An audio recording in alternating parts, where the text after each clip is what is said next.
패밀리가 온다. 가정사역자 도우미입니다. 이번 시간에 여러분들과 함께 내 안에 내가 너무 많다.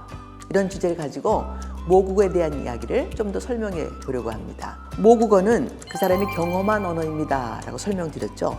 경험을 하면 그 경험이 그 사람에게 언어화됩니다. 그게 소리 나는 언어인지 소리가 나지 않는 언어인지 상관없이 경험 자체가 그 사람에게 언어가 되어지는 감정의 언어가 될 수도 있고 지성의 언어가 될 수도 있고 영성 언어가 될 수도 있고 육성의 언어가 될 수도 있습니다. 자, 그러니까 경험은 굉장히 중요한 것이라 어떤 것이라도 너무 과도하게, 너무 과소하게 선을 넘는 그런 경험을 한다는 것은 그 사람에게 좋지 않은 거죠. 특별히 어린 아이들에게 부모가 너무 관심을 많이 줘도 문제고 너무 관심을 주지 않아도 문제고 그 적정선을 잘 따라서 균형 있게 아이가 해야 될 아이 몫은 아이가 하도록 하고 부모가 해줘야 될 부모의 몫도 부모가 하고 그래서 그 적정선을 잘 맞추는 것이 우리의 생활의 조화, 예술이 아닌가, 능력이 아닌가 이렇게 생각합니다. 가정은 사연으로 작동한다라고 하는 책을 하나 쓴 것이 있는데 이야기 하나 들려드리도록 하겠어요. 소 씨는 무엇보다도 배워야 한다고 생각하는 사람입니다. 잘 사는 친구들의 공통점은 그들의 부모님들이 다 배운 분들이었고 그 친구들도 공부를 잘한다는 것이었죠. 그래서 소 씨는 교육의 중요성을 뼈저리게 느낀 사람입니다. 다른 것은 몰라도 사람은 배워야 제 몫을 할 수 있다고 자식들에게 누누이 말하고 또 기회가 될 때마다 강조하고 살고 있는 사람입니다. 소 씨의 모국어는 한마디로 얘기한다면 배워야 잘 산다이죠. 또 누군가가 성공을 하면 그렇게 애써서 배우더니 그 결과로 얼마나 잘 됐냐라고 이야기합니다. 배우지도 않았는데 잘 되면 운이 좋아서 그렇게 됐지만 오래 못 간다라고 또한 이야기합니다. 왜 이 소 씨가 이렇게 사는지 아시겠죠? 경험의 언어가 그 사람의 철학이 되고 그 사람의 법이 되고 그 사람이 가장 중요하게 여기는 존재, 핵심, 목표 뭐 이런 것이 된다는 겁니다. 어떤 분이 결혼을 했습니다. 이 딸을 5이나 6이나 이렇게 막 낳았어요.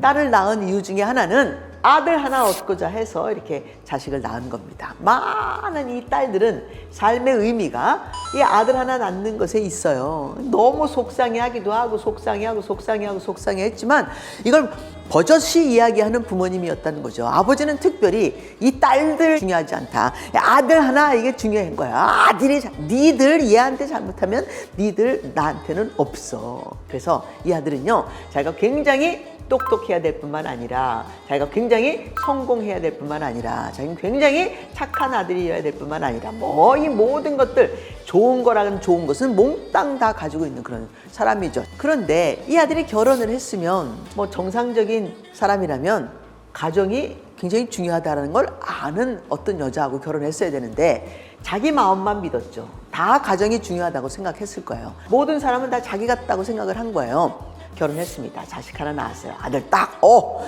아들을 하나 낳아주는 거예요. 얼마나 귀한 아내였겠습니까? 근데 이 아들은 누나들 이렇게 6명이 있는데도 누나들이 얘 혹시 잘못될까봐 집안이 악한 집안이 아니고 효도하는 아들, 잘하는 아들이 되게 하기 위해서 누나들이 일일이 하나씩 이렇게 잘 가르쳐 왔습니다. 할 줄 모르는 게 없고요. 기본적인 양심 가지고 있고요. 음식을 굉장히 하는 것을 좋아해. 그 분야에서 또 이렇게 일을 하는 사람이라고 생각해 보세요. 이렇게 모든 거 잘해요. 근데 이 딸이 어떤 집안에서 왔냐면 아버지는 이미 벌써 아이가 어릴 때 도망 나가 버리셨고 다른 여자하고 벌써 이렇게 살림 차려서 사는 것도 몰랐던 엄마는 집이 중요하신 분이 아니에요. 가족이 중요한 것이 아니에요. 자기가 너무 중요해요. 자기를 실현하고 싶어 하시는 그런 분이에요. 자기 실현. 배우기도 해야 되겠고 춤도 춰봐야 되겠고 옷도 갈아입어야 되겠고 남자도 만나야 되겠고 여자도 만나야 되겠고 하여튼 친구들도 만나고 교회도 열심히 해야 되겠고 일이 너무 많은 분이에요. 자식을 셋이나 낳았는데 큰 자식이 있고 둘째 큰 딸이죠. 그다음에 딸 하나 또 낳았어도 얘네들에 대해서 별로 그렇게 관심 줄 수 있는 그런 시간이 없었고 자기가 외국에 나가서 살고 싶었기 때문에 남편 졸라가지고 애 셋 데리고 핑계 삼아 공부시킨다고 올라갔던 그런 엄마였단 말입니다. 그러니까 자기 실현을 위해서 기가 막히게 자기에게 투자를 하지만 자식들에게 라면 하나 끓여본 적이 없는 그런 엄마인 거예요. 그래서 이 딸이 뭐라고 얘기하냐면 엄마들이 무슨 집에서 밥을 해? 한 번도 본 적이 없어요. 결혼했어요. 이 딸이 밥 했을까 안 했을까요? No. 밥을 왜 하겠어요? 밥 안 하죠. 집안 살림 했겠습니까? 안 했겠습니까? No. 안 하죠. 배운 것은 자기 실현을 배운 거예요. 엄마가 자기를 실현하면서 사는 걸 배운 거죠. 무슨 방법을 하든지 뭐 잘못되든지 말든지 상관없이 자기가 좋다고 하는 것은 자기가 해야 된다고 생각하는 거예요. 그래서 이 딸도 결혼을 해서 자기 남편한테 하는 말이에요. 내가 왜 네 밥 해줘야 되는데? 내가 식모야? 이런 말을 아주 서슴없이, 말뽐새 서슴없이 하는 그런 집안이었단 말입니다. 그러니까 남편이 음식하는 것도 좋아했고 또 살림하는 것도 자기는 당연하다고 생각했고 가족이 너무너무 중요했고 자기는 부모님이 너무 중요하기도 하시고 또 우리 집도 너무 중요하고 아들도 잘 키워야 되겠고 사명을 띠고 이 땅에 태어난 이 아들이 그런 언어를 가지고 있는데도 불구하고 집안이 안 되는 거예요. 여러분, 이 딸은요, 이 사람이 언어 모판에서 언어를 생산하고 있을 뿐이에요. 이 딸이 잘못된 아이일까요? 네, 우리가 보기에 기본이 안 돼 있으니까 잘못되는데 이 딸은 입에서 이야기해요. 나는 성공해야 돼. 나는 이 일해서 돈 벌어야 돼. 나는 이 일해서 내가 잘 살아야 돼. 이런 얘기를 하는 거예요. 잘 산다는 게 뭔지 살아본 적이 없어서 엄마 집에 들어오면 너무 피곤하다고 맨날 누워있는 것밖에 본 적이 없어서 자기 딸도 집에 들어오면 자는 것밖에 안 해. 근데 재밌는 건 이 아들이 어려운 사람들 이런 사람들 내가 도와주면서 살아야 된다는 거 이런 거 기본적으로 또 배우고 믿는 집안에서 왔기 때문에 너무 놀라운 건 오지랖이 넓어. 아유 지 귀한 거 하나만 아는 줄 알았더니 그냥 저렇게 불쌍한 사람들도 돌봐줄 줄 알고 말이야. 자기 하나 지금 뭐 아이스크림 가지고 저거 먹는 것도 괜찮은데 아니 지 친구 있다고 저 아이스크림 반쪽을 그렇게 잘라갖고 저렇게 주니 아유 쟨 진짜 괜찮은 애네 진짜 괜찮은 애네 이런 얘기 들었단 말이에요. 어릴 때 자기 감내해야 되지 않겠습니까? 갑질 이 단어 배우셨어요? 우리 누구도 한 사람도 빠짐없이 다 갑질하고 산다는 거 알고 계셔야 돼요. 너나 나나 갑질합니다. 저도 갑질해요. 저는 어떻게 갑질하느냐? 우리 언니 있고요. 밑으로 남동생 둘 있는데 언니가 태어났을 때 우리 아버지가 굉장히 싫어하셨대요. 싫어하셨는데 그럼에도 불구하고 맏딸이니까 큰딸은 받는다 그러셨대죠. 둘째를 가졌는데 이 배가 톡 튀어나온 배였답니다. 지나가는 스님이 얘기했대요. 아들이라고. 그래서 아들인 것을 철석같이 믿었던 그런 접니다. 태어났는데 꼬추를 안 달고 태어난 거예요. 아이고 우리 아버지 너무너무 싫으셔가지고 말이죠. 저는 인정을 받기 위해서 그래도 뭐라도 엄마가 나를 한번 쳐다보거나 그래도 나한테 뭐라도 시키기 위해서 나는 진짜 성실한 무수리가 됐죠. 자, 결혼을 했어요. 제가 값을 내야 되는데 어떻게 값을 내는지는 아시겠죠? 성실한 것으로 값내요. 열심히 새벽같이 일어나고 밤 늦게까지 일하고. 제가 루마티스 관절염에 걸려서 한 10년 일도 못했지만 너무 많이 아팠습니다. 근데 그때 아팠을 때 처음 한 2, 3일 아파서 누워있을 때였어요. 배가 너무 고파요. 왜냐면 밥 줄 생각을 안 하는 거예요, 우리 남편이. 밥을 한 번도 안 해봤으니까. 밥은 다 내가 하는 거니까. 남편을 불렀습니다. 여보. 남편이 왔어요. 여보, 우리 뭐 좀 먹어야 되는 거 아니야? 그 말할 기력도 없는, 너무 아파서 기력이 없는 그런 상황인데. 근데 우리 남편이 저한테 뭐라 그러는 줄 아세요? 은미야 괜찮아, 일어나지 마. 난 괜찮아. 나 때문에 일어나서 밥할 생각하지 않아도 된다는 거죠. 내가 밥 먹어야 되는 위가 있다는 사실도 우리 남편은 몰랐어요. 너무 기가 막혔습니다. 제가 아파 있는 동안에 방바닥 한번 이렇게 닦은 적이 없고 쓰레기 한번 갖다 버린 적이 없고 화장실에 화장지 통이 이만큼 가득 차가지고 더 이상 들어가지 않는데 제가 누워서 보는 거예요. 저 어떻게 할 건가? 저 남자가 저걸 어떻게 해결할까? 그랬더니 뚜껑을 이렇게 열더라고요. 그래서 나는 버리려고 생각하나 보다 생각했어요. 그게 아니라 그 큰 발을 그 작은 쓰레기통에다가 앞발로 해서 집어넣어갖고 이거 꾹꾹꾹꾹꾹꾹꾹 눌러. 버려야 된다는 생각은 머리에 없어. 그런데 자기가 집어넣어야 되니까 쓰레기를 버려야 되니까 어찌할 수 없으니 발로 누르는 걸 제가 봤어요. 근데 그 남편 자체가 어릴 때 생활의 언어를 배운 적이 없는 귀한 아들, 쓰레기 한번 버려본 적 없고 뭐 어떻게 밥 한번 차려본 적이 없는 그런 아들이었던 거예요. 멀쩡한 사지를 가지고 있어도 해본 적이 없고 그런 언어가 없기 때문에 아무것도 할 줄 모르는 그런 사람들이 되어 있더라. 몰랐습니다. 저도.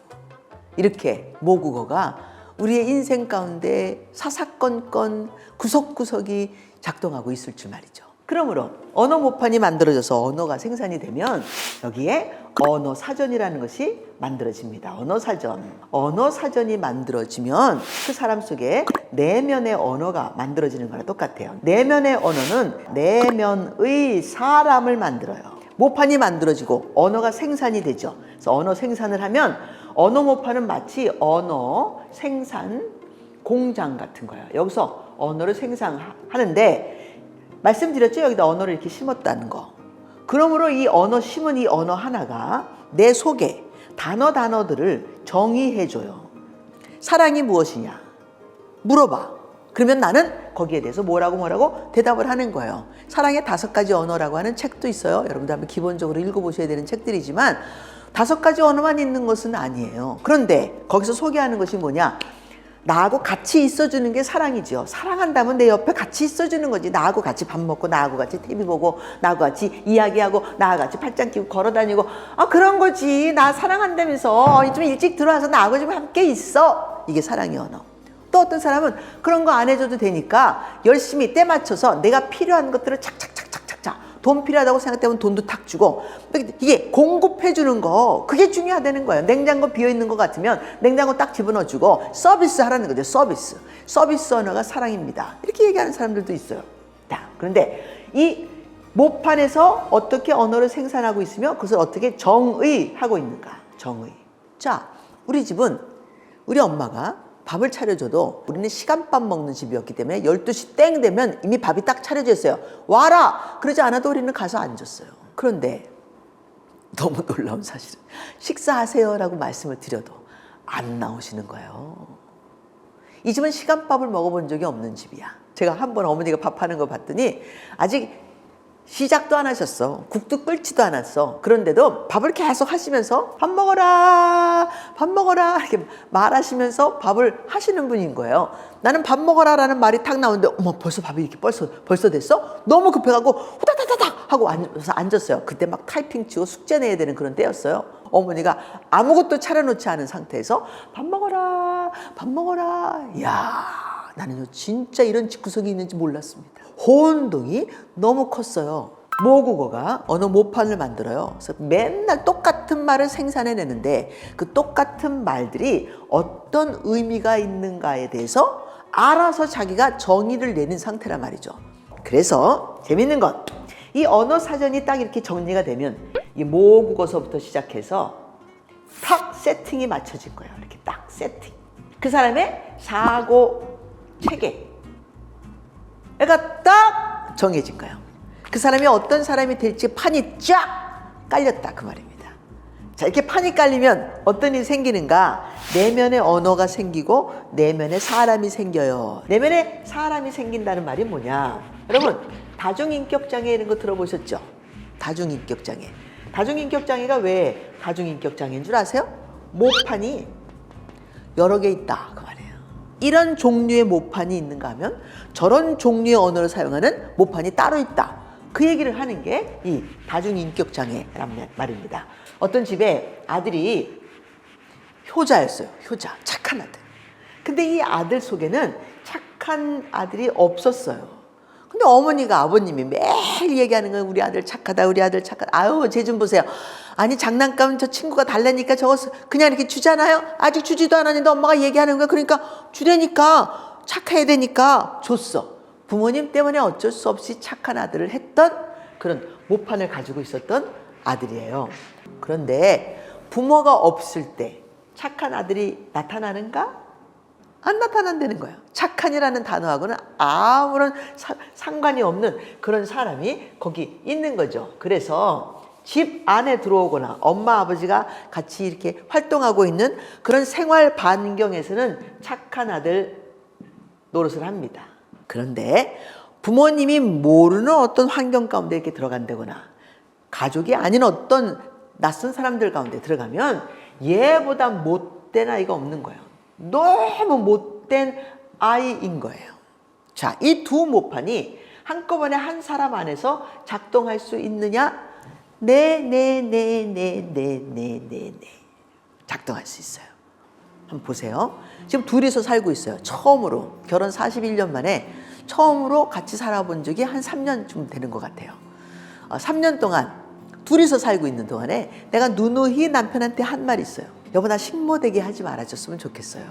왜냐하면 둘이 있으니까 당신이 먹은 건 내가 치우는 거 너무 좋은데 내가 먹은 것은 왜 당신이 치우면 안 되는지 한번 생각해 보신 적 있냐고. 여보, 당신이 벗어놓은 빨래 내가 씻는데 내가 벗어놓은 빨래를 당신이 씻으면 문제가 되는 이유가 뭔지 한번 이야기해 봐 달라고. 당신이 돈을 벌 때는 들어오면 대접을 받아야 되는데 내가 돈을 벌 때는 왜 들어오면 내가 대접을 받을 수 없는 건지. 남편이 아픈 저를 위해서 굉장히 많이 섬기려고 굉장히 많이 애를 써요. 지금 저를 위해서 설거지도 담당해서 하고 있어요. 쓰레기 내가 분리수거는 다 해야 돼. 갖다 버려주는 거 그거 하고 있어요. 너무너무 남편이 잘하는 거예요. 처음서부터 이렇게 같이 나눠서 했으면 잘했을 텐데 내가 내 모국어 때문에 남편을 저렇게 만든 거구나. 그러므로 모판이 2개만 있는 것이 아니라 모판이 여러 개도 있을 수 있어요. 자질구레한 크진 않지만 여러 가지 모판이 발전은 하지 않은 상태이지만 그럼에도 불구하고 이렇게 사이즈는 다르지만 이렇게 있을 수 있다는 거죠. 그러므로 내 속에 내가 아닌 내가 너무 많다라는 말은 맞는 말이에요. 내 속에 이런저런 이런 것도 하고 싶고 저런 것도 하고 싶고 어떨 때는 화도 나는데 원래는 화를 안 내는 사람인데 화가 나는데 있어요. 거기에 그 모판 소리 지를 수도 있어. 욕할 수도 있어. 안 하는 것뿐이지. 연습을 안 해. 연습을 안 하면 힘이 빠지니까. 여러분 아시죠? 당신이 모판이 있는 만큼 일한다. 그 내면에 사람이 만들어지고 그 내면에 사람이 내 속에서 살고 있다. 자질구레한 작은 사람들도 있어요. 자, 오늘 여기까지 하겠습니다. 모국어가 얼만큼 많이 발전하고 팽창할 수 있는지 여러분들 조금 들으셨습니다. 지금 현재 나가 아닌 다른 여러 가지 나가 있는지 그거 한번 발견하시면서 오늘 한번 지나가 보시면 좋겠습니다. 패밀리가 온다. 감사합니다.